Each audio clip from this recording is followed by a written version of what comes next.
बेच के चुमा लेबो के छौरी शिवानी कॉलिंग स्टूडियो नगछा 0 माइल म्यूजिक डायरेक्टर चुमा चुमा चुमा के नया सालों में ये छौरी नया सालों में नया सालों में ये छौरी नया सालों में कि बकरी बेच के चुमा लेबो के छौरी नया सालों में कि बकरी बेच के चुमा लेबो के छौरी नया सालों में नया सालों में ये छौरी नया सालों में नया सालों में ये छौरी नया सालों में कि बकरी बेच के चुमा लेबो के छौरी नया सालों में कि बकरी बेच के चुमा लेबो के छौरी नया सालों में म्यूजिक डायरेक्टर टुनटुन बाबू साला भी आप सुने नगछा शिवानी रिकॉर्डिंग स्टूडियो का शानदार मिलल अब सुने के छौरी करब तोरा से भेंट गे तोरा से भेंट गे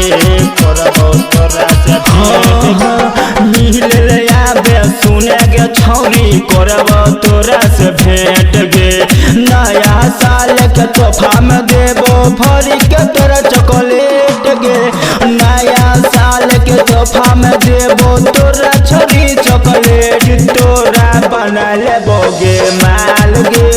नया सालों में कि तोरा बना लेबो फिलहाल गे नया सालों में नया सालों में गे छौरी नया सालों में नया सालों में गे छौरी नया साल में कि बकरी बेच के चुमा लेबो गे छौरी नया सालों में कि बकरी बेच के चुमा लेबो गे छौरी नया सालों में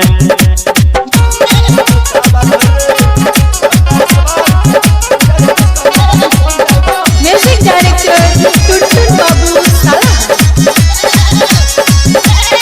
म्यूजिक डायरेक्टर टुनटुन बाबू साला होठ के लाली कहन के बाली आरो देबो हम नथिया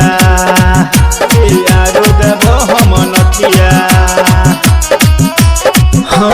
होठ के लाली कहन के बाली और देबो हम नथिया हमारा के अपन लभर बना लेबो संगतिया हमारा के अपन लभर बना लेबो संगतिया के परदीप अम्मिका दे तो रुमाल गे तोरा नया सालों में कि तंदू अम्मिका दे तो रुमाल गे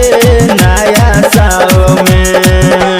नया सालों में गे छौरी नया सालों में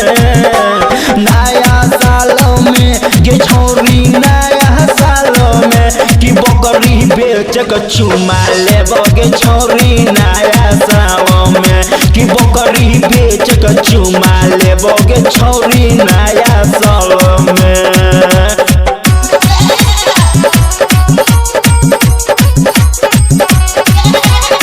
म्यूजिक डायरेक्टर टुनटुन बाबू साला